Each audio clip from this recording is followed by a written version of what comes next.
නමෝ බුද්ධාය. ඒ භාග්‍යවත් අරහත් සම්මා සම්බුදුරජාණන් වහන්සේට අපගේ নমස්කාරය වේවා. ඔබේ කලන මිතුරා ශ්‍රද්ධා රූපවාහිනිය ඔස්සේ සම්බුදු සිතක අසිරිය සදහම් සාකච්ඡා පිණිස අපි මේ මොහොතේ ඉඩ වෙන් කරගන්නවා. ඉතින් භාග්‍යවතුන් වහන්සේ වැඩ වාසය කරන විහාරස්ථාන ආරණ්‍ය සේනාසන අසපුව අපිට සිහිවන විටම මොනතරම් බුද්ධාලම්බන ප්‍රීතියකින් අපේ හදවත පුරා මොනතරම් සතුටක් මෝදු වෙනවද කියලා ඔබ දන්නවා. ඉතින් මේ අසහාය අසමසම අද්විතීය අපගේ භාග්‍යවතුන් වහන්සේ පිළිබඳ ගුණ සත්‍යයනා කෙරෙන තවත් පින්වන්ත හෝරාවක් පිණිස පිනැති හැමදෙනාම ඊටාම දයාවෙන් ඒක රාශි කර ගන්නවා. අපි ගුරු දෙවිඳුන් ආදර ගෞරවයෙන් වන්දනමාන කරමු. ඒ සමගම අපට අනුකම්පාවෙන්ම අදත් මේ උතුම් සදහම් සාකච්ඡාව පිණිස වැඩමවා වදාළ ගරුතර මහා සංඝරත්නය අපගේ පින්වත් ස්වාමින්ද්‍රයන් වහන්සේ දෙපා නැමද ආදර ගෞරවයෙන් පිළිගනිමු. ස්වාමීනි අපගේ নমස්කාරය වේවා. ඉතින් අපි හැමදෙනාම වෙනුවෙන් අද වැඩසටහනේ සැදැහැති දායකත්වය අපි සිහිපත් කරගන්න සූදානම්. මිය පරලොව යන්නට යෙදුන ඊවයි යසරත්න එගොඩගේ සහ චන්ද්‍රජීව එගොඩගේ ඇතුළු අනන්ත සසර පුරාවට මිය පරලොව ගිය සියලුම ඥාතීන්ට පුණ්‍යානුමෝදනා කිරීම පිණිස පවුලේ පින්වන්ත හැමදෙනා සැදැහැති දායකත්වයේ දරනවා.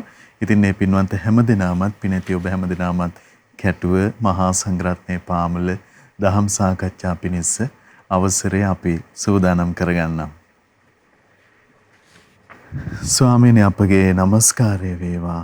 සම්බුදු සිතක අසිරිය උතුම් සදහම් සාකච්ඡාව පිණිස ස්වාමීනි අදත් කාලය උදා වුණ අපට අනුකම්පාවෙන් අප සියලු දෙනා උදෙසා ඔබ වහන්සේට අනුශාසනාවන් වැටහේවා. අවසරයි ස්වාමීනි. නමෝ බුද්ධාය. සියලු දෙනාටම තෙරුවන් සරණයි. නමෝ තස් භගවතු අරහතු සම්මා සම්බුද්දස්ස සාදු සාදු සාදු. පරම පූජනීය කල්යාණ මිත්‍ර ගුරු දේවෝත්තම පින්වත් ලොකු ස්වාමීන් වහන්සේට නිදුක් නිරෝගී සුවපත් භාවයේ චිරජීවනයේ තුනුරුවන අනන්ත ආශිර්වාද සැලසේවා. අපි සියලු දෙනාගේම নমස්කාරය වේවා. සාදු සාදු සාදු. ශ්‍රද්ධාවන්ත පින්වත්නි, පින්වත් මහත්මයා, එහෙමයි ස්වාමීනි. අපි කතා කරමින් හිටියේ බුදුරජාණන් වහන්සේගේ සිත් මඩලේ පැනනගුණු දසමරුන් පරදවමින් ඒ සර්වඥතා ඥානය උපදව ගන්නට, ඒ වගේම දෙව් මිනිස් ලෝකයේ ආතරේ අවබෝධ කරපු දහම සිහනද පතුරවමින් ප්‍රවර්තනය කරන්නට එහෙමයි. උපකාර කළ ඒ පාරමී බලයන්ගේ අනුග්‍රහයෙන් සිතේ දියුණු වෙච්ච උදාර ඥානයන් වන දසබල ඥාන ගැන. එතකොට මේ දසබල ඥාන සර්වඥයන් වහන්සේගේ සිත සංතානෙ 10ක් පිහිටිය. එහෙමයි. එතකොට මේ දසබල ඥාණයෙන් අපි පළවෙනි ඥානෙ කතා කළා, දෙවෙනි ඥානෙ තමයි දසල අපි කතා කරමින් ඉන්නේ.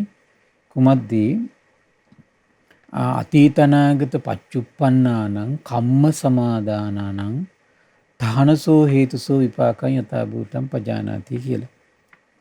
ඒ කියන්නේ මේ තම තමන් රැස් කරගත්තු කර්මයට අනුව ඒවා විපාක විඳින තැන්, හේතු වශයෙන්, තැන් වශයෙන් සියල්ලම සියලු අයුරින්ම දකින්න පුළුවන්. එහෙමයි ස්වාමීනි. හරි ආශ්චර්යයි ඒක. එහෙමයි ස්වාමීනි. ඉතින් මේ පිළිබඳ ඒකට පළවෙනි දේශනාවේදී බොහොම ලස්සන අපිට සූත්‍ර කරුණක් සිහිපත් වුණා. එතකොට අපි මේ දවස්වල කතා කරමින් හිටියේ අපිට කර්මයේ පිළිබඳ බුදුරජාණන් වහන්සේගේ අවබෝධය විග්‍රහ කළ දෙන්නට චූලකම්ම විභංග සූත්‍රය ඊට පස්සේ අපි කතාවට ගත්තා. එහෙමයි. එතකොට චූලකම්ම විභංග සූත්‍රයේට මූලික කරුණක් බවට පත් වුණේ සුභ කියන තරුණයට කල්පනා වුණා මේ ලෝකේ හීන ප්‍රනීත බවවල් පේන තියෙන මිනිස්යා අතර උසස් පහත් බව පේන තියෙනවා. කොහොමද සමහර අය ලස්සනයි, කැතයි, සමහර අය දීර්ඝායුෂ, සමහර අය කෙටි ආයුෂ, සමහර අය ඉක්මනින්ම අසනීප වෙනවා, සමහර අය මේ අල්පාබාධයි, මහේශාක්‍යයි, සමහර අය අල්පේශාක්‍යයි, ප්‍රඥාවන්තයි, දුෂ්ප්‍රඥයි, මේ විදිහට මේ මනුෂ්‍ය වර්ගයාගේ තිබිච්ච මේ වෙනස දකිද්දි මේකට හේතු හොයන්න හිතුණා. එහෙමයි. හොයන්න හිතුනට පස්සේ මේක බුදුරජාණන් වහන්සේ ගාවට ආවට පස්සේ කෙටියෙන් උත්තර දුන්නා. අපි ඒක තමයි ඊයේ විස්තර කළේ. කම්මස්සකා, කම්මයෝනි, කම්මබන්දු, කම්මපටිසරණ, යං කම්මං කරිස්සාමි කල්යාණං පාපකම්ම තස්ස දායාදෝ භවිස්සාමීති. යම් කර්මයක් කරනවද යහපත් වේවා අයහපත් වේවා ඒකට අනුව තමයි මේ සත්‍යෝ හීන ප්‍රනීත වශයෙන් බෙදලා යන්නේ කියලා බුදුරජාණන් දේශනා කළා කෙටි. එහෙමයි. එතකොට මේ තරුණයා කියනවා බවත් ගෞතමයන් වහන්සේ ඉතින් මේ කෙටියෙන් විග්‍රහ කරපු පවසන ලද විස්තර විභාග වශයෙන් නොපවසන ලද මේ ප්‍රකාශයේ අර්ථ අනේ මට තේරෙන්නේ නැහැ කිව්වා.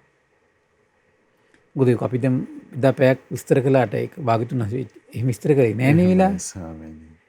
ඒ නිසා බවත් ගෞතමයන් වහන්සේ විසින් කෙටි විග්‍රහයකින් පවසන ලද විස්තර විභාග වශයෙන් නොපවසන ලද මේ ප්‍රකාශයේ අර්ථ විස්තර වශයෙන් අනේ මට තේරුම් කළ දෙනසේක්වා. ඒ විදිහට තේරුම් කරගන්න යම් පරිද්දකින්ද බවත් ගෞතමයන් වහන්සේ ඒ අයුරින් ධර්ම දේශනා කරනසේක්වා කියලා ආරාධනා කළා ධර්ම දේශනාවට. එහෙමයි. ඊට පස්සේ බුදුරජාණන් දේශනා කළා එන පින්වත් තරුණය සවන්නියම ආහනකෝ නෝනින් මෙනෙහි කරනකෝ මං කියලා දෙන්නම් කිව්වා. එසේ බවත කියලා තෝදේය පුත්‍ර සුබමානවකේ බුදුරජාණන් වහන්සේට පිළිතුරු දීලා භාග්‍යතුන් වහන්සේ වදාළ පින්වත් තරුණය මිහිලා ඇතම් ස්ත්‍රියෙක් වේවා පුරුෂයෙක් වේවා සතුන් මරණ කෙනෙක් වේවා. ඒ කියන්නේ ඔහු රෞද්‍රයි කියනවා. බලන්න එතකොට මේ කාර්යය හොඳට තේරුම් ගන්න ඕන. ලේ වැකුණු අතින් යුක්තයි. සතුන් වෙනසීමේ යෙදී සිටිනවා. සියලු සතුන් කෙරෙහි දයා රහිතයි. ඔහු යම් කර්මයක් තමයි රැස් කරන්නේ දැන් එයාගේ ජීවිතේ කොට. දැන් මේ ක්‍රියාව කර ඉන්නවා කියලා කියන්නේ මොකද්ද මේ රැස් කරන්නේ? ඒකට කියනවා කර්ම රැස් කරනවා කියලා කියන්නේ ඔන්න ඕකට. මේ සමහර කට්ටිය කර්ම රැස් කරනවාම ඔළුවට යන්නේ නැහැ නේ මොකද්ද මේ කියලා. එහෙමයි. දැන් මේ කෙනෙක් සතුන් මර ලේ වකුණු ඇත්වලින් යුතුව රෞද්‍ර සිතින් සතුන් මර වාසය කරනවා කියන ඔහු රැස් කරන්නේ කර්මයක්. එහෙමයි. ඔහු රැස් කරන්නේ කර්මයක්. දැන් දායාද කරගන්නේ කුමක්ද? ඒ රැස් කරන කර්මෙම තමයි අන්තිමට දායාදේ වෙන්නේ. තමන්ගේ දේ වෙන්නේ ඒක. මොකද්ද කොහොමද දැන් තමන්ගේ දේ වෙන්නේ? මේ අයුරුන් වූ සමාදන් වූ කර්මය නිසා කය මිදී මරණින් මතු අපාය නම් වූ දුගතිය නම් වූ විනීපාත නම් වූ නිරය කියන තැන ගෙනිච්චේ කර්මය විසින්. එක නේද? නිරි සතෙක් කරන්නේ ඒ කර්මය විසින්. ඊට පස්සේ විස්තර කරන ඉදින් කය බිදී මරණින් මතු අපාය නම් වූ දුගතිය නම් වූ විනීපාත නම් නිරය ඉපදෙන්නේ නැත්තම් සමහරට වෙන පින්කණුක් කරලා තියෙන පුළුවන් යහපත් දේවල් කරලා තියෙන පුළුවන්. එහෙමයි. ඒක බලවත් වුණොත් එහෙම මුදේ මනුස්ස ලෝකෙට එනවා. මනුස්ස ලෝකෙට එනවා. යම් යම් තැනක උපදිනවා නම් අල්පායුෂයි. ගොඩක් කල් ඉන්න හම්බෙන්නේ. එහෙමයි. ගොඩක් කල් ඉන්න හම්බෙන්නේ. පින්වත් තරුණය මේ සතුන් මැරීමක් වේද රෞද්‍ර වූ ලේ වැකුණු අත් ඇතිව සතුන් මැරීමෙන් නියැලුණු සියලු ප්‍රාණීන් කෙරෙහි දයා රහිත බවක් ඇද්ද ඔය වැඩපිළිවෙල තමයි ආයුෂ අල්ප වීම පිණිස හේතු වෙන්නේ. එහෙනම් තමන් රැස් කළ කර්මය කුමක්ද? සතුන් මැරීම. ඒකේ දායාදෙ මොකද්ද? තමන්ට ලැබෙන දේ තමයි අල්පායුෂ. එහෙම කරලා ආපු කෙනාට ජීවිත දීර්ඝ ආයුෂ ඉන්න ආසයි. ඉන්න හම්බෙන්නේ. එහෙමයි. සමහරට අපි හිතමු ඒ කෙනා දන් දීලා තිනවා කියලා හොඳට ලක්ෂරි පවුලක උපදිනවා. ලක්ෂරි පවුලක ඉපදලා කාර් තියෙනවා, යාන වාහන තියෙනවා, හැමදේම තියෙනවා. දැන් මේ පවුලේ මේ අවුරුදු චිරාත් කාලයක් ඉන්න ආසයි. ඉන්න හම්බෙන්නේ. එහෙමයි. ඇයි? තමන්ගේ දායාදේ වෙන්නේ. ඔහොම චරිත නැද්ද ලෝකේ? එහෙමයි. කොච්චර තියෙනවද? එහෙයි. සමහර ලස්සන වෙලා උපදිනවා කියලා හිතමු අපි. ඉන්න හම්බෙන්නේ. පොඩි කාලේ ඉන්න පුළුවන්. ඇයි කර්මය දායාද. එහෙනම් මේ අකල් මරණවලට රහස මෙයයි. දැන් අපි අකල් මරණ නොවේවා කියලා පතනවා. නමුත් කර්මය නැති කරගන්නේ. එහෙමයි ස්වාමීනි. එහෙම නෙමෙයි පතන්න ඕන හරින නේද? අහෝ මෙවන් අකල් මරණ කරන කර්මයකට අයියෝ මා සසර පුරා අත නොගසාවා. එහෙමයි ස්වාමීනි. එහෙම නේද? එහෙයි. අකල් මරණ ඒවලට ගොදුරු වෙන මෙවන් කර්මයකට අනිය මම නොඇටීවා. එවන් අසත්පුරුෂ ඇසුරකට මා නොඇටීවා. එහෙමනේ හිතන්න ඕනේ. එහෙමයි ස්වාමීනි. ඒක හිතුවොත් මම හිතන්නේ වඩා සාර්ථකයි ඒක නේද? එහෙයි. පින්වත් තරුණය දැන් එතකොට ඔය වැඩපිළිවෙල තමයි කියන අල්පායුෂයට හේතු වැඩපිළිවෙල. දැන් බලන්න මේක දෙවියන්ට මේක රහසක් වෙලා තිබුණේ. එහෙමයි ස්වාමීනි. බඹුන්ට ශ්‍රමණයන්ට බ්‍රාහ්මණයන්ට මේක රහසක්. එහෙමයි. ඉතින් ඒ නිසා රහසක් වෙලා තියෙන නිසා මේ ලෝකයට සතුන් මැරීමෙන් එතකොට වළකින්න පිළිසරණක් නැහැ. ඒ සියල්ල දකින්න උත්තරමයක් නැහැ නේ. එහෙමයි. ත්‍රිවන් ලෝකී සත්‍යය කොතරම් අසරණද. සතුන් මරලම පිළිසරණක් වෙනවා. සතුන් මරණීමේ භයානකම දන්නේ නැති ලෝකේ. එහෙමයි ස්වාමීනි. දැන් ශාස්ත්‍රුන් වහන්සේ ඒ උපදින පරිසරයේම කොතරම් මිනිස්සු මේ සත්තු මරනවද? ස්වාමීනි කොච්චර යාග පවත්වනවද? එහෙමයි. ඒ දඹදිව තලේ සෑහෙන්න යාග පවත්වන මිනිස්සුත් මරලා. මේ තමන්ගේ රැකවරණේ උදෙසා කියලා. උදෙසා කියලා හිතලා. එහෙමයි ස්වාමීනි. තමන්ගේ ජීවිත ආරක්ෂාව උදෙසා සත්තු මරනවා. එහෙමයි. බුද්ධ ශාසනයක ලැබෙද්දී අනේ ජීවිත ආරක්ෂාව උදෙසා මැරෙන්න ඉන්න සත්තු නිදහස් කරනවා. ආශ්චර්ය නැද්ද? එහෙමයි. ආශ්චර්යයිනේ. එහෙමයි. ඒතර බලන්න මේ ඒ රැස් කරන පින තමන්ගේ සසරේ කොච්චර ආරක්ෂා කරයිද? තමන් මරණයෙන් කොතරම් ගලවයිද? එහෙම නේද? එහෙමයි. තමන් මරණයෙන් කොතරම් ගලවයිද? පින්වත් තරුණයේ මිහිලා ඇතැම් ස්ත්‍රියක් වේවා පුරුෂයෙක් වේවා සතුන් මැරීම අත්හැරලා සතුන් මැරීමෙන් වැළකී ඉන්නවා. දඬුමුගුරු අත්හරිනවා. අවියායුධ අත්හරිනවා. සතුන් මැරීමේ ලැජ්ජා වෙනවා කියනවා. ඊළඟට කියනවා සියලු ප්‍රාණ භූතයන් කෙරෙහි දැන් හරි පුදුමයි මම කල්පනා කළා සතෙක්ගේ ආයුෂ අඩු කළොත් සත්තු මරලා තව පැත්තකින් බලනකොට තමන්ගේ ආයුෂ අඩු වෙනවා. එහෙමයි. එහෙම නේද වෙලා තියෙන්නේ? එහෙමයි ස්වාමීනි. සතෙක්ගේ ආයුෂ අඩු කළොත් එහෙම තමන්ගේ ආයුෂ අඩු වෙනවා. හරි පුදුමයි ඒක. එහෙමයි. ප්‍රාණ භූතෙන් කෙරෙහි හිතානුකම්පී වෙනවා කියනවා දැන්. දයාවෙන් වාසය කරනවා.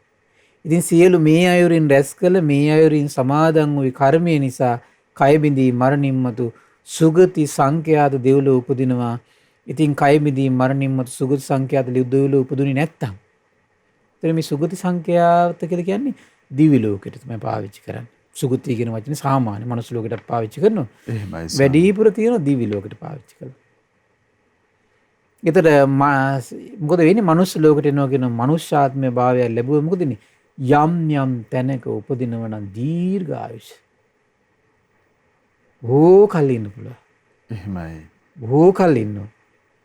පින්වත් තරුණයේ මේ සතුන් මැරීම අත්තර දැමීමක් ඇද්ද? සතුන් මැරීමෙන් වැළකීමක් ඇද්ද? දඬුමුගුරු අත්හැරීමක් ඇද්ද? අවියායුධ අත්හැරීමක් ඇද්ද? සතුන් මැරීමේ ලැජ්ජාවක් ඇද්ද? සියලු ප්‍රාණීන් කෙරෙහි හිතානුකම්පී දයාවෙන් වාසය කිරීමක් ඇද්ද? ඔය කර්මපතය ඒකත් කර්මයක් නේද කොට? එහෙමයි ස්වාමීනි. ඔය වැඩපිළිවෙල කි මොකද්ද වෙන්නේ? දීර්ඝායුෂ ලැබලා දෙන්නේ. ඉතින් බලන්න මට මතකයි ලක්කන සූත්‍රයේ තියෙනවා මේ දිග ඇඟිලි ලැබෙන්න හේතුව. මේක බලපානවා එතකොට. එහෙමයි ස්වාමීනි. ඒ කියන්නේ බොහෝ කල් මහා පුරුෂයෙකුට එන එක මේ කියන්නේ. එතකොට ඒකත් එක්කම තියෙන එකක් තමයි කියනවා කිසිම කෙනෙකුට එයාගේ ජීවිතේ නැති කරන්න බෑ කියනවා. එහෙමයි හරි ස්වාමීනි. පුදුමයි. දැන් මේ සතුන් මැරීමෙන් වුණත් බොහෝ කල් වැළකීලා ඉන්නකොට දැන් මේ අපි හිතමු දැන් මේ අවුරුදු 50 වැළකීලා හිටිය කියලා. ඒතර ඊළඟ ජීවිතෙත් අපි හිතමුකෝ එයා දෙවියන් අතරදී කොහේරි ලෝකෙකදී ඊටත් වඩා දීර්ඝායුෂ තියෙනවනේ යාන්ට එතකොට. එතකොට එයා අවුරුදු දහස් ගණන් වළකිනවා. එහෙමයි. එහෙම බලවත් වෙනකොට මොකද වෙන්නේ? හරි පුදුමයි. අඩු ගානේ කිසි කෙනෙකුටව දිව්‍ය වූ නොපෙනෙන වූ පෙනෙන වූ කිසි කෙනෙකුට වනසන්න බෑ කියන ජීවිතේ. එහෙමයි ස්වාමීනි. එච්චර දැන් බෝසතාණන් වහන්සේගේ ජීවිතේ එහෙම ඒ විදිය. සක්විති රජ වෙනෝනේ බෝසතාණන් වහන්සේ හිටියනම් එහෙම මනුස්ස ලෝක කිසි කෙනෙකුට වනසන්න බෑ. එහෙමයි. විරුද්ධ රජවරු හිටියත් මොනව කළත් ඒ රාජ්‍ය අල්ල ගන්නත් බෑ වනසන්නත් බෑ. සම්බුදු වුණාට පස්සේ මොකද වෙන්නේ? පෙනෙන නොපෙනෙන කිසි කෙනෙකුට අත තියන්න බෑ. එහෙමයි ස්වාමීනි. ඒකයි නාලාගිරි යතයිදී ශාස්ත්‍රඥ වහන්සේ බය නැතු වෙන්නේ ඒකයි. දේවදත්ත ගල්පෙරුවට පස්සේ සංඝයා එදා රාත්‍රී පිරිත් කියමින් තව පිරිසක් සජ්ජායනා කරමින් තව පිරිසක් සක්මන් කරමින් තව පිරිසක් ධර්ම සාකච්ඡා පවත්වමින් තැන් වල ඉන්නවා. බුදුරජාණන් වහන්සේ මොකද මේ ගෝරනාඩුව? ගල්පෙරුලපු නිසා මේ ආයේ දන්නේ නැහැ කියලා පොඩ්ඩක් පරිස්සමින් ඉන්නවා කියනවා.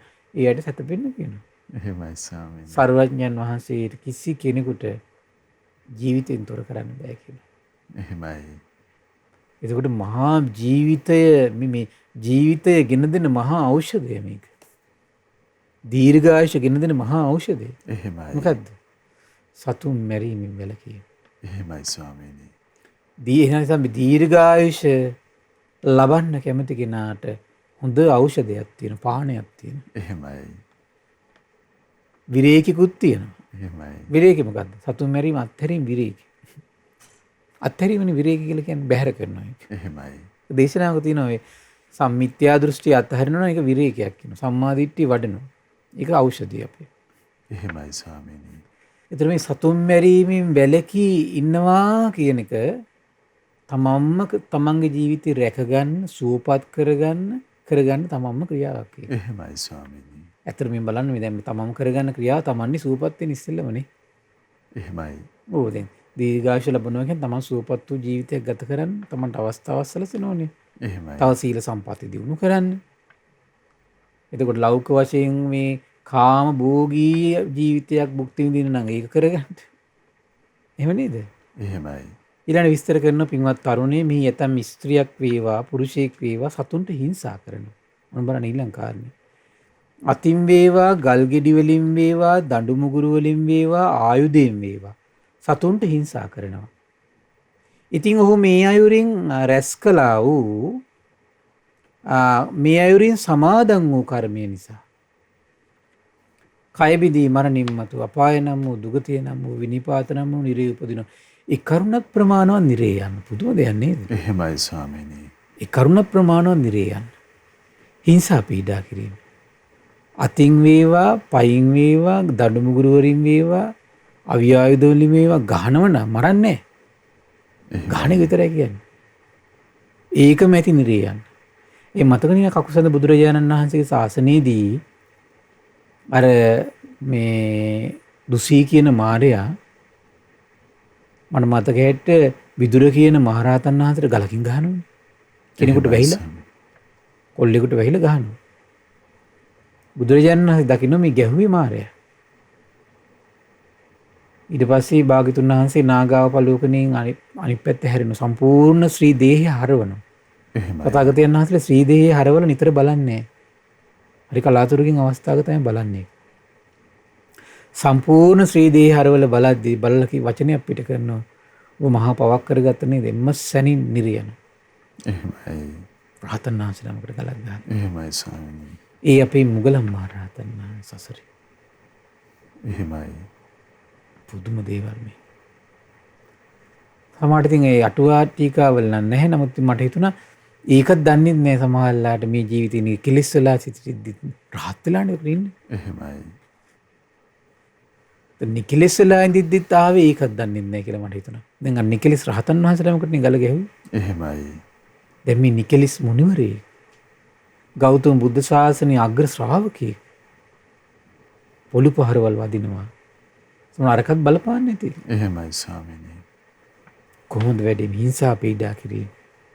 නිරේ ගිහිල්ලා අන්තිමට නිරේ විඳවල බලන්නකොට මේ බුද්ධ ශාසනික අග්‍ර ශ්‍රාවක බවට පත් වෙන්න ගුණධර්ම පුරාගෙන ඉන්න මහෝත්තමයන්ට තින් වර්ධන හැටි නේද? එහෙමයි ස්වාමීනි. ඔබ තමයි කියන්නේ ඉතින් මේ දැන් ඒකනේ අපි අර ඨානංච ඨානතෝ අට්ඨානන්ත අට්ඨානතෝ කියන අර දසබල ඥානෙ කතා කරද්දී කිව්වේ අර මේ ditthi සම්පන්න වීමේ තියෙන රැකවරනේ. එහෙමයි. මතකනේ නේද? එහෙමයි ආන්න ඒකයි. ඒතර මොකද වෙන්නේ? හදිස්සියෙන් නැවත මනුෂ්‍යාත්ම භාවයකට එනව නම් යම් යම් තැනක උපදිනව නම් බොහෝ අසනීප වලින් යුක්තයි කියන. බොහෝ අසනීප. පින්වත් තරුණය සතුන්ට හිංසා කිරීමක් ඇද්ද? ඒතර බලන්න මේ සමහර අය ඉන්න උපතින්ම අසනීප ගොඩක්. අසනීප ගොඩක් ජීවිතේ උපතින්ම. එහෙමයි. සමහර අය ඉන්න පැවිදි වෙච්ච දවස් ඉඳලා අසනීප. හරි පුදුමයි. ඒතර මේවා මේ සසරත් එක්ක යම් සම්බන්ධයක් තියෙනවා. එහෙමයි. ඒතර නිතර නිතර උපන්දා ඉඳලා වේවා බොහෝ කලක් තියෙන අසනීප නම් ඒකේ රහස තේරුම් ගන්න. මොකද්ද රහස? පෙර සසරේ සතුන්ට අතින් පයින් ගල් කැට වලින් දඬුමුගුරු වලින් හිංසා පීඩා කළා. එහෙමයි. හිංසා පීඩා කළා නම් මේ ජීවිතේ මොකද වෙන්නේ? හිංසා පීඩා ලබන කයක් ලබන. තමන්ගේ ශරීරයෙන්ම හිංසා පීඩා උපදිනවා. එහෙමයි ස්වාමීනි. කොහොමද මේ කර්මය නෙවෙයි? එහෙයි. පුදුම දෙයක් මේක. ඒ නිසා මේ දැන් මේ වගේ කර්මයකට ඉතින් කරන්න පුළුවන් යම් දෙයක් හරි සහනයක් කරන්න පුළුවන් තරම් ඒ වගේ අසනීප වෙලා ඉන්නට උපස්ථාන කරන්න ඕන. පුළුවන් තරම් උපස්ථාන කරන්න. සමහරවිට මේ ජීවිතේ ඒ කර්ම ශක්තිය බලවත් වුණොත් සමහර විට යම් Tamanට සහනයක් තියෙන්න පුළුවන්. එහෙමයි ස්වාමීනි. පින්වත් තරුණේ මෙහි ඇතැම් ස්ත්‍රියක් වේවා පුරුෂයෙක් වේවා සතුන්ට හිංසා කරන්නේ නැහැ. අතින් වේවා ගල්ගෙඩි වලින් වේවා දඬු මුගුරු වලින් වේවා ආයුධයෙන් සතුන්ට හිංසා කරන්නේ නැහැ. ඉතින් ඔහු මේ අයුරින් රැස් කළ ඒකත් උඩ මොකද්ද? කර්මයක්. හිංසා පීඩා කිරීමත් කර්මයක්. හිංසා පීඩා අත්හැරීමත් කර්මයක්. හිංසා පීඩා කළොත් සැප දුරු කරන දුක උදා කරන කර්මයක්. හිංසා පීඩා අත්හැරියොත් දුක දුරු කරන සැප උදා කරන කර්මයක්. මොකද වෙන්නේ? කය බිඳී මරණින් මතු දිව්‍යයන් අතරට යන්නත් ඒක හේතු වෙනවා කියන. හිංසා පීඩා නොකිරීම. හරි පුදුමයි නේද? ඒ වගේම තමයි කියන මනුෂ්‍ය ආත්ම භාවයකට යම් යම් තැනක උපදිනව නම් ලීසියෙන් අසනීප හැදෙන්නේ. දැන් අපි බක්කුල මහරහතන් වහන්සේ බුද්ධ ශාසනේ හරි පුදුමයි අවුරුදු 60 දී මට මතකයි පැවිදි වෙන්නේ. ඒතර අවුරුදු 60න් පැවිදි වෙන මේ මහෝත්තමයට අවුරුදු 60ක් ඉන්නවා පැවිදි වෙලා. ඒ අවුරුදු 60ම 60 නෙමෙයි 80ක් 80න් පැවිදි වෙන්නේ 80ක් ඉන්න පැවිදි වෙලත් 80ම නිකලස් වෙලා ඉන්නේ. එහෙමයි. හරි ආශ්චර්ය ජීවිතයක්. හැබැයි 80 දිම කිවිසුමක්වත් යන අසනීපයක් ඇති වුණේ නැහැ කියන කිවිසුමක්වත් යන. එහෙමයි ස්වාමීනි. අරලුගේ අඩු ගන්න අරලු ගෙඩියක් ඒ කාලේ ප්‍රධාන බෙහෙතක් වගේ තමයි අරලු ගෙඩිය කියන එක. මේ අරලු ගෙඩියක්වත් ගන්න මොනාවක් ඇති වුණේ නැහැ කියන පොඩ්ඩක්. එහෙමයි. එච්චර නිරෝගී සම්පන්නයි. ඒ නිසා අසනීපය නිතර පුදන්න ඕන තැනක් තමයි බක්කුල මහරහතන් වහන්සේ. සර්වඥයන් වහන්සේට පහන් දැල්වමින් ඖෂධ පූජා කරමින් බක්කුල මහරහතන් වහන්සේගේ ශ්‍රී නාමයටත් අපි ඖෂධ පූජා කළා නම් එහෙමයි ස්වාමීනි. හොඳයි. ඉතින් මොන හරි පැත්තකින් බලන්න ඉපායි දේවාල ගානේ ලගිනවට වඩා නේද? එහෙමයි. දැන් ඔය වගේ දෙයක් වුණාට පස්සේ ගොඩාක් අය කරන්නේ ඕකනේ. කේන්දරෙත් අර යනෝ. ඒකෙත් කියුණා කියමුකෝ මොකක් හරි මෙහෙමයි හරිමයි මෙහෙමයි කියලා. ඊට පස්සේ දේවාල ගානයි අරවයි මේවයි තමයි ඊට පස්සේ ජීවිත කාලෙම. ආයෙත් රැස් කරන කර්මයේ ස්වාමීනි. ඒකනේ බලන්නකෝ ඒක ඒ සම්මාදිට්ඨියත් එක්ක සම්බන්ධයක් නැහැ එතකොට. එහෙමයි ස්වාමීනි. නමුත් අර ගිලනුන්ට උපස්ථානයක් කර කර භාග්‍යතුන් වහන්සේට බක්කුල මහරහතන් වහන්සේට යම් උපහාර පූජාවක් කර කර ඒ වගේ සොඳුරු පින්කමක් කරගත්ත නම් වටින්නේ නැද්ද නේද? එහෙමයි. අර මිත්‍යා දෘෂ්ටියක් පස්සේ යනවට වඩා වැරදි අදහසක් පස්සේ යනවට වඩා. එහෙමයි. ගොඩාක් අය මම දැකලා තියෙනවා අපිත් එක්ක මේ සමහර හිතවත් අය පවා. මේ ප්‍රශ්නයක් වෙච්ච ගමන් තමයි ඒගොල්ලන්ගේ තෙරුවන්ට කියන ශ්‍රද්ධාව බලන්න පුළුවන්කම තියෙන්නේ. ඔව් උදේ පාන්දර 5 බස් එකේ යන්නේ කට්ටිය. එහෙමයි ස්වාමීනි. තේරුණා නේද? එහෙයි. හොර රහාසේ ගිහිල්ලා අර කොහොම දේවල් ටික කරගෙන එනවා මේ ඉන්තාලේ පරිස්සමෙන්. හරි පුදුමයි අර මේ තෙරුවන් සරණ කියන ගිලිහිලා යනවා දන්නේම නැතුව. එහෙමයි ස්වාමීනි. ඒතර සෑම ප්‍රශ්නයක් ඉදිරියේදීම අපිට මේ තෙරුවන් සරණින් පිළිසරණ පතන්න පුළුවන් නම් හිත හදාගන්න පුළුවන් නම් නේද? මොකද ওই දේවල් වල ගිහිල්ලා සමහරට යම් ප්‍රතිඵලත් ඇති ඒකත් එක්ක වෙනදී ඒ ආරංචිත් එක්ක වෙනදී යනවා ඇති. නමුත් ওই දේවල් ඔස්සේ ගිහිල්ලා ඉතින් ඔගේ පැටලි වල අවසානයක් නැහැ නේ. එහෙමයි ස්වාමීනි. පැටලි වල අවසානයක් නැහැ. ඒ වගේ දේවල් වල ඉස්සේ ගිහිල්ලා කරගන්න දේවල් නිකන් අර කප්පමක් දීලා කරගත්තේ වගේ කප්පමක් දුන්නට පස්සේ මොකද වෙන්නේ? ආයි බේරිලි නෑ. කප්පමක් දීලා මොනවා හරි කරගත්තට පස්සේ. අපිත් ඊට පස්සේ යාට දොළපි දෙන්න එපා. එහෙමයි ස්වාමීනි. එහෙමනේ තියෙන්නේ. එහෙයි. එතකොට අපි වැරදි ක්‍රමයකට යමක් කරගන්නකොට අද සමාජයේ උනත් තියෙන එකක් තමයි වැරදි ක්‍රමයකට පොඩි දෙයක් කවුරු හරි ලවා කරගත්තොත් එදා ඉඳලා අපි එයාගේ බ්ලැක්මේල් වෙනවා. ඉත්තික් වෙනවා. නැද්ද බලන්න? එහෙමයි. කොටු වෙලා ඉන්නේ ආ ඊට පස්සේ ජීවිත කාලෙම යාට. ඇයි වැරදියට යමක් කරගත්ත නිසා. එහෙමයි. ඒ වගේ ප්‍රශ්න තමයි ඔය ගොඩාක් තියෙන්නේ. ඒ නිසා ගොඩාක් මේ බුද්ධ දේශනා අනුසාරයෙන් අපිට ගොඩක් දැන් වෛශ්‍රවණ දිව්‍ය රාජ්‍යය පවා කියන්නේ මේ වගේ කරදරවලදී බාධාවලදී වෙහෙස ඇති වෙනකොට මේ වෙහෙස නැති කරන්න මේ ආටානාටි ආරක්ෂාව සජ්ජායනා කරන්න කියලා. එහෙමයි ස්වාමීනි. එතකොට ඒක විශාල ජීවිතේට රැකවරණයක් ගෙන දෙන්න හේතු වෙනවා. රතන සූත්‍රය, අඟුලිමාල පිරිත. එහෙමයි. දැන් කන්ද පිරිත සජ්ජායනා කළොත් එහෙම මේ කන්ද පිරිත සජ්ජායනා කරන කෙනාට සර්පෙක් ගැහුවත් එයා මැරෙන්නේ නැහැ කියන. එහෙමයි ස්වාමීනි. හරි පුදුමයිනේ. දැන් ওই මිලිඳු රාජ ප්‍රශ්න පොතේ මල පොඩුවේ මිදීම කියන කොටස යටතේ තියෙනවා හරි පුදුමයි.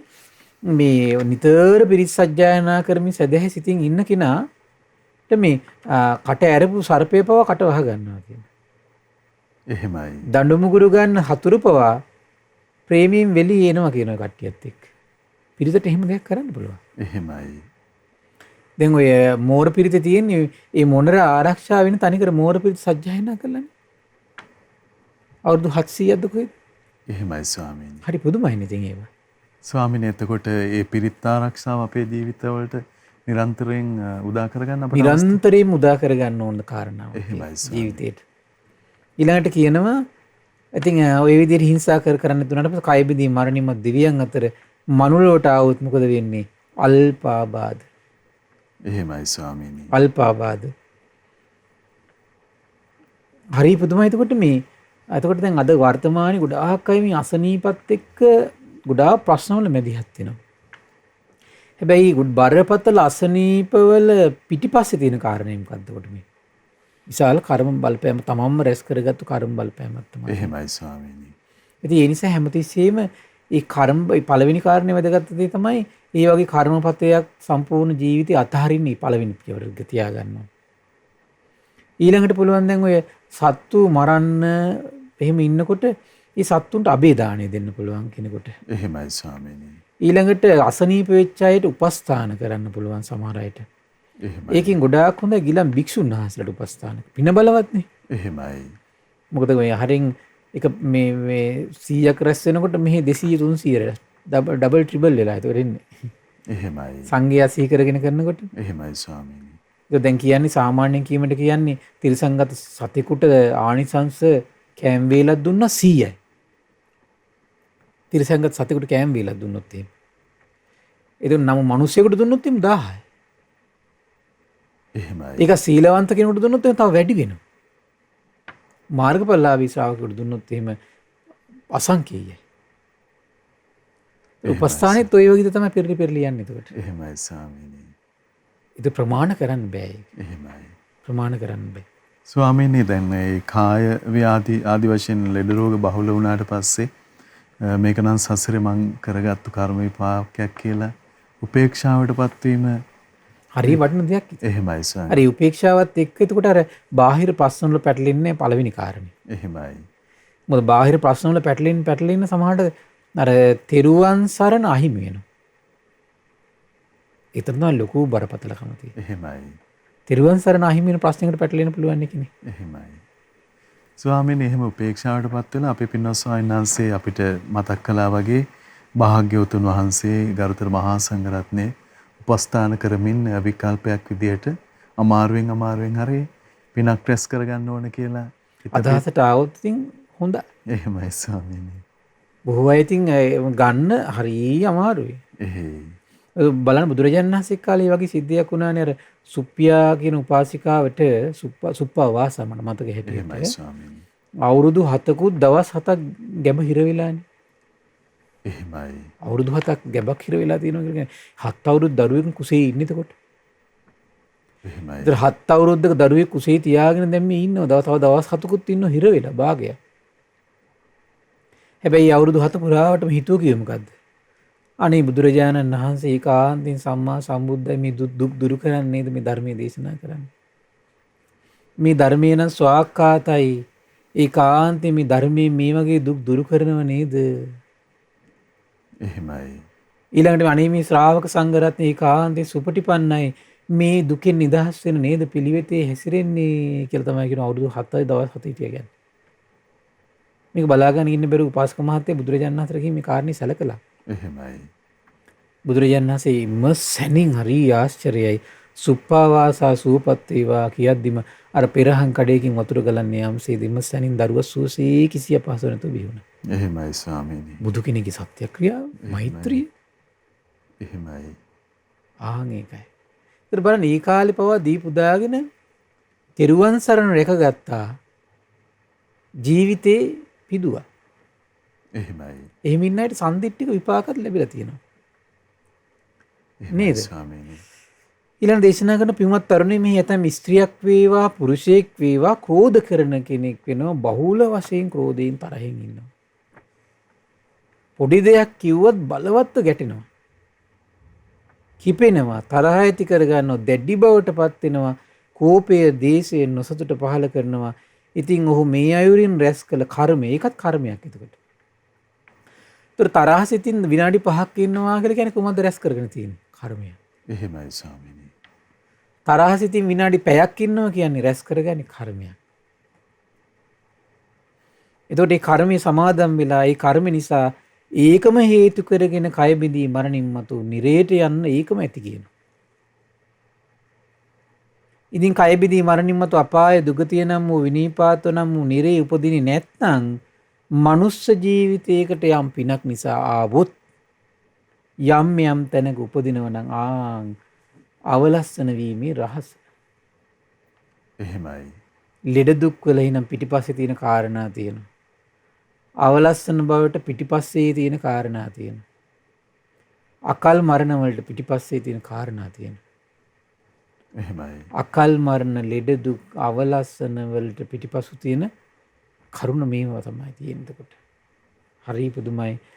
පින්වත් තරුණේ ක්‍රෝධ කරයිද බහුල වශයෙන් තරහින් සිටීද පොඩි දෙයක් කිව්වත් බලවත්ව ගැටෙයිද කිපෙයිද තරහ ඇති කරගනීද දැඩි බවට පත් වෙයිද කෝපයක් දේශයක් නොසුට පහල කරයිද ඔය වැඩපිළිවෙල තමයි අවලස්සන වීම පිණිස හේතු වන්නේ.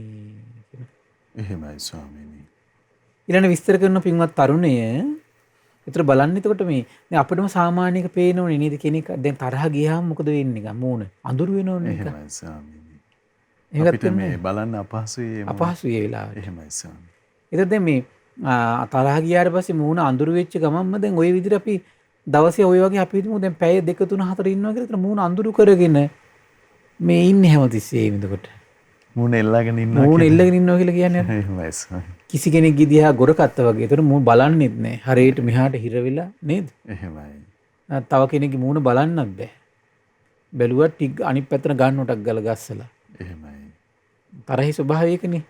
කෙනෙක් දිහා ප්‍රියමනාප සිතින් බලාගෙන ඉන්න බෑ. ප්‍රියමනාප සිතින් බලාගෙන ඉන්න බෑ. එහෙමයි. අඩුවානේ දැක්ක තැන යනටක් ගාලා. තරහ ගියාට පස්සේ. එහෙමයි. එහෙම නේද? එහෙයි ස්වාමීනි. කතා කරන්න බෑ එතකොට. කතා කළත් මොකද වෙන්නේ? නුරුස්සන කමින් කතා කරන්නේ ඕනම ටිපාවට. සමහරලාට මේ කතා කළත් ඇවිස්සෙන දේවල් තමයි කියන්නේ සමහර විට. එහෙමයි. ඔහොම කර කර වැඩපිළිවෙලක ඉන්නකොට ඒක තමයි අවලස්සන වීමේ රහස. ඒක ලස්සන වීමේ රහස නෙමෙයි අවලස්සන වීමේ රහස. එහෙමයි ස්වාමීනි. දැක්ක නේද? ඒතකොට බුදුරජාණන් දේශනා කළ දැන් මේ අහනකොට දැන් අපි නම් මේ දේශනා නැවත නැවත අහලා තියෙන නිසා නිකන් අර ගාණක් නැති වුණාට අර තරුණයට මේ වහද්දී ඉහමුල පිනා ගියා. එහෙමයි. බැලුව පෙර නොඇසූ විරු දහමක් මේ. වෙන කිසිම ශ්‍රමණයෙක් ඒ කාලේ වෙනකොට මෙහිම දහමක් අවබෝධ කරලා තිබුණේ නැහැ. එහෙමයි. මේ වගේ ඉගැන්වීමක් මේ වගේ අවබෝධයක් වෙන කිසි කෙනෙක් අත්දැකලා තිබුණේ නැහැ මේ අයුරින්. ඒ නිසා මේ වහන්න අහන්න මේක නම් පෙර නොඇසූ විරෝධහමක් මේක නම් පෙර නොඇසූ විරෝධහමක් කියලාමයි නිරන්තරයෙන්ම සුබ තරුණයාට හිතුනේ. එහෙමයි. ඊළඟට කියනවා තරුණයේ මෙහි ඇතම් ස්ත්‍රියක් වේවා පුරුෂයෙක් වේවා ඔහු ක්‍රෝධ නොකරන කෙනෙක් වෙනවා. බහුල වශයෙන් තරහින් නොඉන්න කෙනෙක් වෙනවා. බොහෝ දෙයක් කිව්වත් ගැටෙන්නේ. අන්න ඒක වැදගත් කාරණේ.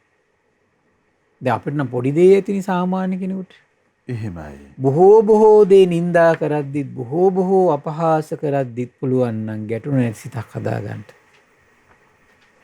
මේ සක්දිවිඳු කියලා කියන්නේ මේ සප්ත වෘතපද පදවල තියෙන එකක් නේ මේ තරහ නැති සිතින් වාසය කරනවා කියන්නේ. එහෙමයි ස්වාමීනි.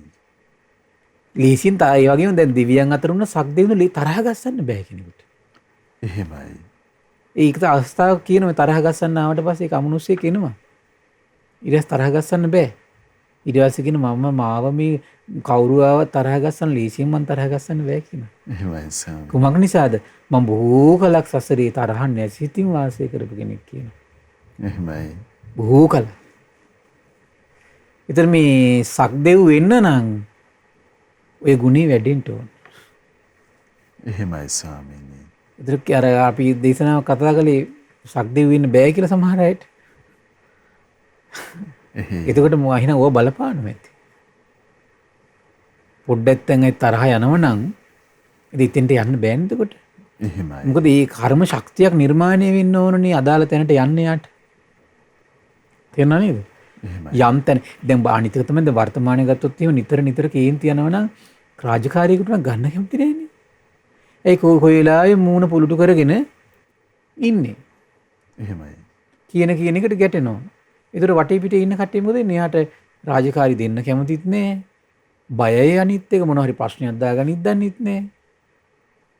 එහෙමයි. දැන් මේක අපි කිව්වට එකපාරට නැති කරගන්නත් බෑ. මේ සමහර ඒවා මේ අර මේ මහා ගස් මහ පොළොවට අල්ලලා තින්නේ යම්සේද? ඒවා මේ මුල්ලත් මේ අතුපතර විහිදී ගිහිල්ලා නිකම් කිලෝමීටර් ගාණක් මහ පොළොව අල්ලගෙන තියෙන්නේ. ඒකල් නේද? එහෙමයි ස්වාමීනි. සමහර අයගේ තරහ ආන් ඒ වගේ. මුල් බැසගෙන තියෙනවා. ඉතින් මුල් බැසපුවා ඉතින් මුල් වලින්ම කඩ කපලා දානකම් ඉතින් ලේසි නෑ ගහ වට්ටන්න. එහෙමයි. එහෙම නේද? එහෙයි ස්වාමීනි. ගහ වට්ටන්න ලේසි නෑ. ඒ නිසා මේ අනිත් එක තමයි ක්‍රෝධය කියන එක ගැන කියද්දි කියනවා හරියට නිකන් මේ අග නිකන් මිහිරි කියනවා. බැලුමට නිකන් ක්‍රෝධෙන් ඉන්න නිකන් මිහිරි බවක් දැනෙනවා නිකන්. එහෙමයි ස්වාමීනි. කෝරේ සමහර වෙ අමනුෂ්‍යයෝ ඉන්න ක්‍රෝධයෙන් සතුට වෙන අමනුෂ්‍යයෝ ඉන්න. තවුසා දිව්‍යයන් අතර දවසක් ඒ වගේ අමනුෂ්‍යයෙක් ඇවිල්ලා මේ සක්දෙවිඳුගේ ආසනේ වාඩිලා ඉන්නවා. දැන් අනිත් දෙවිවරු ඇවිල්ලා මෙයාට ගරහන ලස්සන වෙනවා අමනුෂ්‍යය. එහෙමයි ස්වාමීනි. දැන් සමහර අය ඉන්නෝනේ නිന്ദා ලබන හරිය ආසයි. ප්‍රසිද්ධියක් කියනවා. නිന്ദා ලබන ආසයි. එහෙමයි. මට හිතුණා එහෙම කෙනෙක්වත් දන්නේ නැහැ කියලා ඒකට. එහෙයි ස්වාමීනි. ඔව්. ඒතර යා නිന്ദා ලබන්න සමහර දේවල් කරගන්නවා මට පේන හැටියට. මේ අමනුෂ්‍යයත් එහෙමයි කරේ. ඒතර බණින්න සතුට වෙනවා. බණින්න සතුට වෙනවා. ඊට සක්දෙවිඳු ඇවිල්ලා කියනවා හා ඔහොම කරන්න එපා කියලා බොහෝම ප්‍රිය වචනෙන් කතා කරනවා. එහෙමයි ස්වාමීනි. ප්‍රිය වචනෙන් කතා කරන මෙයා ගියා ලස්සන නැති වෙලා යනවා. ඒ කියන්නේ අපිට තේරෙනවා අපේ හිතේ උපදින තරහ තව කෙනෙක්ගේ සතුටට හේතු වෙනවා. එහෙමයි ස්වාමීනි. ඒක සාමාන්‍ය සමහර තැන්වල කියද්දි කියනවා අපේ දුක හතුරාගේ සතුටයි කියන. අපේ දුක සතුරාගේ සතුටයි කියන. එහෙමයි. නේ සමහර අය ඉන්නවා සමහර දේවල් කරන්නෙම අපිව මේ අවුස්සන අදහසයි. සමහර අය ඉන්න මොනවා හරි කියලා අපි අවුස්සලා මොකක් හරි වීඩියෝ ක්ලිප් එකක් හරි මොකක් හරි මේකට දායි කියලා බලාගෙන ඉන්න. එහෙමත් තරහින් පෝෂණය වෙන සමහර කට්ටිය ඉන්න මේ මනුස්ස ලෝකෙ. එහෙමයි ස්වාමීනි. එයාට ඕන තරහ. හරි පුදුමයි ඒක. එහෙමයි. ඒතර බහුල වශයෙන් තරහින් නොඉන්න කෙනෙක් වෙනවා කියනවා. බොහෝ දේ කිව්වත් ගැටෙන්නේ නැති හිතක් හදාගන්න පුරුදු වෙනවා. නිරන්තරයෙන් දෝෂාරෝපණය කරනවා ඒත් තමන්ගේ හිත හදාගන්න. කෝපයක් දේශයක් නොසතුටක් පහල කරන්නේ නැහැ කියනවා. ඉතින් ඔහු මේ අයුරින් රැස් කළ මේ අයුරින් සමාදන් වූ කර්මය නිසා කය බිඳී මරණින් මතු අන දෙවියන් අතරට යනවා. ඒතර මේ තරහ නැති බව කියලා කියන්නේ හරිය වටින කාරණාවක්. එහෙමයි ස්වාමීනි. ඒතර මෛත්‍රී සිත කියලා කියන්නේ ඒතර මේ තරහේ ඡයවීම මෛත්‍රියමයි කියලා බුදුරජාණන් වහන්සේ දේශනා කරනවා. ද්වේෂයේ ඡයවීම මෛත්‍රියමයි කියන්නේ. එහෙමයි. ඒ නිසා මේ මෛත්‍රිය කියන එක හැමතිස්සෙම හතර ඉරියව්වෙම හරියට ආහාර වේලක් වගේ ගිලම්පසක් වගේ පාවිච්චි කරන්න ඕන එක. එහෙමයි ස්වාමීනි. හැමතිස්සෙම පාවිච්චි කරන්න ඕන එක. එහෙයි. දැන් ආහාර නැත්තම් අපිට ජීවත් වෙන්න බෑනේ. තේ එකක් නැත්තම් වතුර නැත්තම් ජීවත් වෙන්න බෑනේ. ඒ වගේ දෙයක් කරගන්න කොහොමද? මෛත්‍රිය කියන එක. මොකද අර මෛත්‍රිය කියන එක නැත්තම් අපි පිනක් රැස් කළත් අර පින බාල වෙන්න සුළු මොහොතයි යන්නේ තරහ විසිච්ච ගම. එහෙමයි ස්වාමීනි. නේද බලන්න? එහෙයි. ඒතර බලන්න බුදුරජාණන් වහන්සේ කාලේ මට මතකයි විමානවත්වයක තියෙනවා එක ලේලියෙක් ගෙදරට ස්වාමීන් වහන්සේ නමක් ආවම කැවුම් ටිකක් තිබිලා ගෙදර පූජා කරනවා. නැන්දම් ඇවිල්ලා අහනවා මම මේ කැවුම් ටිකක් තියලා දුන්න මේ සුඩ කවුද කෑවේ? අනේ නැන්දමි මම නම් කෑවේ නෑ ශ්‍රමණේක ආවා. අනේ මම පූජා කළා පින් අනුමෝදන් වෙන්න කිව්වා. එහෙමද? උඹ දැහුවදන් එතකොට මේ ගෙදර මහයිකි. එහෙමයි හැවේ. එහෙමයි. හිටපන්කෝ කියලා මෝල් ගහ අරගෙන දුන්නා. ඔළුවටම. හැබැයි හරිය මේ ලේලි දක්ෂයි. ලේලි තරහ ගන්න කෙනෙක් නෙවෙයි. එහෙමයි ස්වාමීනි. මේ ලේලි බේරුනේ එතනින්. ඒතර අර තරහක් හිතට ආපු නැති නිසා තමන් කරපු පින රැව් පිළිරැව් දෙන්න ගත්ත හිතේ. දැන් වෙන කෙනෙක් වුණා නම් මේක මොකක්ද වෙන්නේ? හරි වැඩක් නෙවෙයි මං කෑවද? මම මේක හාමුදුරුවෝ දීප එකක් නේ කරේ. එහෙම කළත් උඹ මට මෙහෙම කළා. හිටපන් මං ඔබට එහෙනම් නායක වෙලා ඇවිල්ලා දෙන්නම් වැඩේ කියන්නේ නැද්ද? එහෙමයි. එහෙම සිතුවිලි ආවේ නෑ මේ ලේලින්න. එහෙමයි ස්වාමීනි. අන්න එහෙම ලේලියෙක් වුණා ෂෝක් නේද? එහෙයි. ඒතර බලන්න මේ ලේලිට තරහ ගියේ මැරුණ නිදාපිපිදිය වගේ දෙවියන් අතර. නිදාපිපිදිය වගේ දෙවියන් අතරට යන අනුග්‍රහ කළේ කුමක්ද? ප්‍රධාන අනුග්‍රහය කළේ මෛත්‍රී. දේශය බලවත් වුණා නම් කරපු පින යටපත් කරගෙන දේශයේ රැව් පිළිරැව් දෙන. එහෙමයි. දේශයේ රැව් පිළිරැව් දෙන. ඒ වගේ තමයි අපි මේ පුරුදු කරගන්න හැම දෙයක්ම එහෙමයි. ඒතකොට අපි නින්දා කර කර ඉන්න පුරුදු වෙච්ච කෙනාගේ පින යට කරන්නේ නින්දාව විසින්මයි. අපහාස කර කර කැලෑපත්තර ගහමින් ඉන්න අයගේ පින යට කරන්නේ කැලෑපත්තර විසින්මයි. එහෙමයි. තමන්ගේ රැස්වෙන උදාර පුණ්‍ය සම්පත්තිය අර රැස් කරගන්න ලාභ මේ ලාමක වර්ගයේ කර්මය විසින් තමාව සුළු මොහොතෙන් එමසනින් යටපත් කරනවා. එහෙමයි. ඒක ඕකේ භයානකම තියෙන්නේ මරණාසන්න දැන් කෙනෙක් බල තණ්හාවට ආසනම් මරණාසන්න වෙනකොට එයාට මේ අපිට හොඳට ගුණධර්ම පුරාගෙන කෙනෙක් හිටියා කියලා අර බලයකින් යට වෙන විදිහේ ප්‍රශ්නයක් ජීවිතේ මුණ ගැස්සෙනවා. බලකේ අදර ගමේ ඉඳලා මැරලා යනවා සුගතිය අහිමි වෙනවා. එහෙමයි ස්වාමීනි. සමහර අය ඉන්න ධනයට ආසාවෙන් ඉන්නවා. හොඳට පින් කරගෙන ඉන්නේ. අන්තිම කාලේ ධනේ කෑදර වෙන විදිහේ මොකක් හරි ප්‍රශ්නයක් උපද්දලා දෙනවා. එහෙමයි. අන්තිම මොකද වෙන්නේ? ආර ධන කෑදර කමින් මැරිලා හතර පාය යනවා. එහෙමයි. බොහෝ පිළිවෙත් පුරන අයට මම දැකලා තියෙනවා මෙහෙම එකක් සිද්ධ වෙනවා. මෙහි මොකක් හරි අකරතැබ්බියක් වෙනවා. එහෙමයි. හරියට ඒක තමන්ගේ ජීවිත දුර්වලතාවයත් එක්ක බොහොම ලස්සනට ගානට ගැලපිලා යනවා ඒක. එහෙයි ස්වාමීනි. ඒ තමන්ගේ දුර්වලතාවයත් එක්ක මට පේන්නේ මට හිතා ගන්න බෑ ඒක නොපෙනෙන ලෝකත් යම් සම්බන්ධයක් විශේෂයෙන් මාර බලවේගී පවා සම්බන්ධ වෙනවා. එහෙමයි. එහෙම සම්බන්ධයක් වෙලා ඒ තමන්ගේ අර දුර්වලතාවෙත් එක්කම මේ ඇවිස්සෙන විදිහටම කටයුතු කරන්නේ. නින්දා කරන්න පුරුදු වෙච්ච කෙනාට කාට හරි නින්දා කරන්න ප්‍රශ්නයක් හදලා දෙනවා. අපහාස කරන්න මොකක් හරි ආපු කෙනාට ඒක මැත්තේ නැහින්නම ප්‍රශ්නයක් හදලා දෙනවා. තමන්ගේ පව ඉස්මතු කරන්න කරුණ තියෙනවා. එහෙමයි ස්වාමීනි. සමහර අය සාධාරණ වෙනුවෙන් පෙනෙන හරි ආසයි. ඒතර එයාට සාධාරණ වෙනුවෙන් පෙනෙන විදිහ පුළුවන් ප්‍රශ්න ලස්සනට මතු කරලා දෙනවා. සමහර අය ಜಾති කාලයෙන් යට වෙලා මොන හරි ප්‍රශ්නයකට මතුවෙන විදිහේ ප්‍රශ්නයක් උපද්දලා දෙනවා. එහෙමයි. හරි පුදුමයි තමන්ගේ චිත්තසංතානේ දේවල් මේ ලෝක අල්ලගෙන අපි ওই ලෝකෙට අල්ල ගන්නවා කියන එක හරි පුදුම විදිහට සිද්ධ වෙනවා. හැබැයි මේ ඔක්කොටම හේතුව කුමක්ද? මෛත්‍රිය මදිකම. එහෙමයි. මොකද මෛත්‍රී ආනිසංශයක් විතර තියෙනවා. මේ මෛත්‍රිය බොහෝසේ වඩලා යන බ්‍රහ්ම ලෝකෙට යනවා කියනෝ කිසි කෙනෙකුට යටතට ගන්න බෑ කියනවා යා. එහෙමයි. දැක නේද? කිසි කෙනෙක්ගේ වසඟයට ගන්න බෑ කියන එක නේ. එහෙමයි ස්වාමීනි. ඒතර කිසි කෙනෙක්ගේ වසඟයට නොවන උදාර පින මෛත්‍රී. කිසි කෙනෙක්ගේ වසඟයට නොයන්න පුළුවන් උදාර පින මෛත්‍රී. එහෙමයි. ඒ කියන්නේ අපි කෙලෙස් වලින්නේ අපි ඔය හැමතිස්සෙම තව කෙනෙක් යටතට ගන්න අපි. එතකොට විශේෂයෙන් එතන ප්‍රධානම දෙයක් තමයි මෛත්‍රිය කියන එක. තරහ කියන එක. තරහෙන් අපි ඉක්මනින්ම ඕන දෙයක් ඉදිරියේදී අපිට ටක් ගාලා මේ අවුස්සල ගන්න පුළුවන් ලේසි කෙනෙකුට.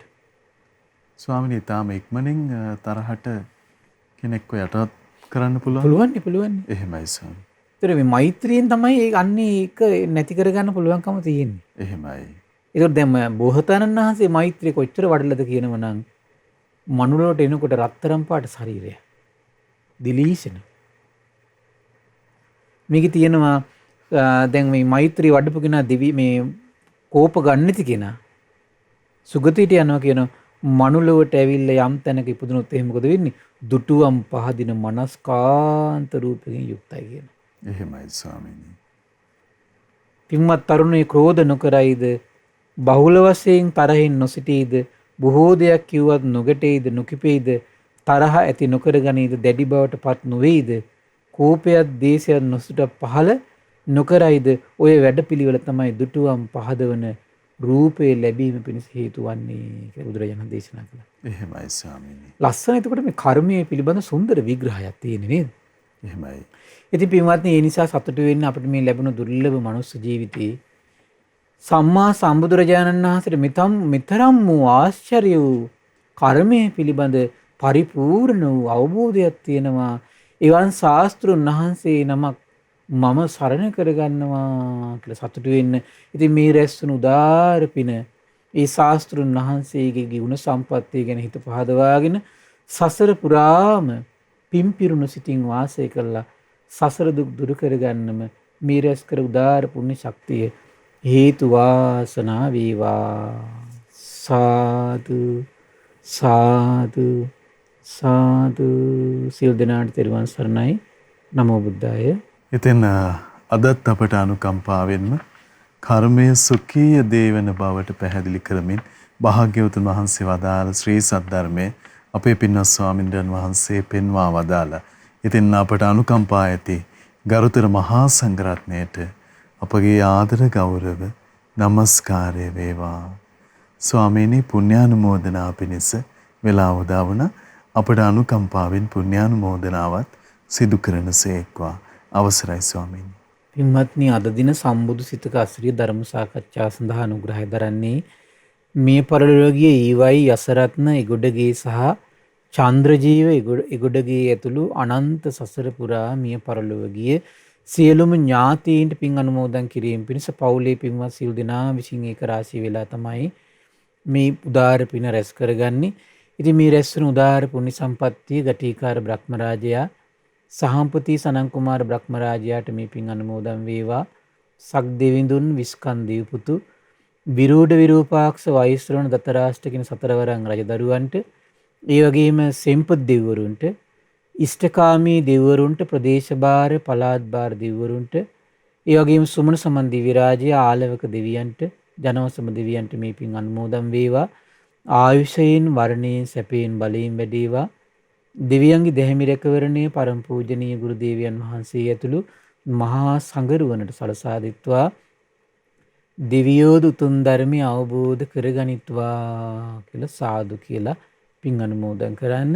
ඒ වගේම රැස්වන උදාර පුණ්‍ය සම්පත්තිය පරම පූජනීය මේ ධම්මග විවර කළ දුණු ගුරු දේවයන් වහන්සේට ඒ වගේම මහා සංඝරත්නයට අනගාരികා මෑණිවරුන්ට උපාසක දරුවන්ට මේ පින් අනුමෝදන් වේවා. නිදුක් වේවා නිරෝගී වේවා සුවපත් වේවා ධර්ම අවබෝධයෙන් සැනසෙන්නට මේ පුණ්‍ය සම්පත්තිය එකසේ හේතු වාසනා වේවා කියලා සාදු කියලා පින් අනුමෝදන් කරන්න. ඒ වගේම රැස්වන උදාර පින මිය පරලෝකීය ඊවයි යසරත්න ගොඩගේ චන්ද්‍රජීව ගොඩගේ ඇතුළු අනන්ත සසර පුරා මිය පරලෝකීය ඥාතීන්ට ඔබ අප නමින් මිය පරලෝකීය සියලු ඥාතීන්ට පරලොව සැපේ පිණිස මේ පින් හේතු වාසනා වේවා කියලා සාදු කියලා පින් අනුමෝදන් කරන්න. ඒ වගේම රැස්වන උදාර පුණ්‍ය සම්පත්තිය අද දවසේ මේ ධර්ම දානමය පින්කම සඳහා දායකත්වයේ දරූ උදව් උපකාර කළ සියලු දෙනාට මේ පින් අනුමෝදන් වේවා. ඒ වගේම ශ්‍රද්ධා මාසික ධර්ම දාන සියලු සමාජිකාවන්ට ශ්‍රද්ධා කාර්ය මණ්ඩලයේ සියලු දෙනාට මේ පින් අනුමෝදන් වේවා. ඒ වගේම අපගේ පින්බර දෙමව්පියන්ටත් ධර්ම ශ්‍රවණය කළ ඔබ සියලු දෙනාට මේ පින් අනුමෝදන් වේවා. නිදුක් වේවා, නිරෝගී වේවා, සුවපත් වේවා. ධර්ම අවබෝධයෙන් සැනසෙන්නට මේ පුණ්‍ය සම්පත්තිය එකසේ හේතු වාසනා වේවා කියලා සාදු කියලා පින් අනුමෝදන් කරන්න. සියලු දෙනාට තෙරුවන් සරණයි. නමෝ බුද්ධාය. ඉතින් අදත් අපට අනුකම්පාවෙන්ම අපගේ පින්වත් ස්වාමින්වයන් වහන්සේ ඒ භාග්‍යවතුන් වහන්සේ වදාළ උදාර ශ්‍රී සද්ධර්මයේ පෙන්වා වදාළ ඒ උතුම් ධර්මයේ ශ්‍රද්ධා රූපවාහිනිය ඔස්සේ ලෝකයට දායාද කොට ගනිමින් මේ මොහොතේ ධර්ම දානමය පින්කම ලෙසින් අප රැස් කරගත් මහත්ඵල මහානිසංස උත්තම පුණ්‍ය ධර්මය නොවලහාම අපගේ පින්වත් ස්වාමින්වයන් වහන්සේටත් අනුමෝදන් වේවා. පුණ්‍ය අනුමෝදනාවෙන් පින්වන්ත මහ සංඝරුවන සුවපත් වේවා. අපගේ පින්වත් ස්වාමින්වයන් වහන්සේට උතුම් චතුරාර්ය සත්‍ය ධර්මයේම අවබෝධ වේවා. සාදු සාදු සාදු. ඉතින් අද සදැහැති දායකත්වයේ දරන්නට යෙදුනේ විශේෂයෙන් මිය පරලොව යන්නට යෙදුන ඊවයි යසරත්න එගොඩගේ ඒ වගේම චන්ද්‍රජීව එගොඩගේ ඇතුළු අනන්ත සසර පුරාවට තමන් නමින් මිය පරලොව ගිය සියලුම ඥාතීන්ට පින් අනුමෝදන් කිරීමේ අපේක්ෂාවෙන් මේ පවුලේ පින්වන්ත හැමදෙනා සදැහැති දායකත්වයේ දරන්නට යෙදුණා. මේ පින්වතුන් සියලු දෙනාත් පිනැති ඔබ හැමදෙනාමත් අපි තාම දයාසිතින් සිහිපත් කරගන්නට යෙදෙනවා. පින්වන්ත ඔබටත් අපි ආරාධනා කරනවා මේ උතුම් සදහම් සාකච්ඡාව ලෝකයට දායාද කොට ගනිමින් උතුම් ධර්ම දානමය පින්කම සිදු කරගන්න ඔබට අවස්ථාව තිබෙනවා. 071 232 88 දුරකථන මාර්ගය ඔස්සේ ඒ පිළිබඳව තොරතුරු විමසමින් උනන්දු වෙන්න කියලා ආරාධනා කරනවා. ඉතින් භාග්‍යවතුන් වහන්සේ වදාළ කම්ම විභංග චූල කම්ම විභංග සූත්‍ර දේශනාවෙන් අපි දහම් කරුණු අසන්නට යෙදුනේ අද දවසේ. යහපත් කර්මයේ පිණිස යහපත පිණිස වෑයම් කරනවා යයි ඔබේ හදවත මේ අවස්ථාවේ ඔබට කොඳුරා කියනවා ඇති නොඅනුමාන වශයෙන්. ඉතින් මේ පිණිස ජාතියම ධෛර්යමත් වේවා කියලා අපි ප්‍රාර්ථනා කරනවා. මහා සංඝරත්නයේ ආශිර්වාදයෙන් අපි නැවත ඔබ මුණ ගැහෙන්නම්. හැමදිනාටම සම්මා සම්බුදු සරණයි. නමෝ බුද්ධාය. මෙවැනි වටිනා ධර්ම දේශනා ශ්‍රවණය කිරීමට ශ්‍රද්ධා ඩේලි YouTube චැනලය සබස්ක්‍රයිබ් කරන්න.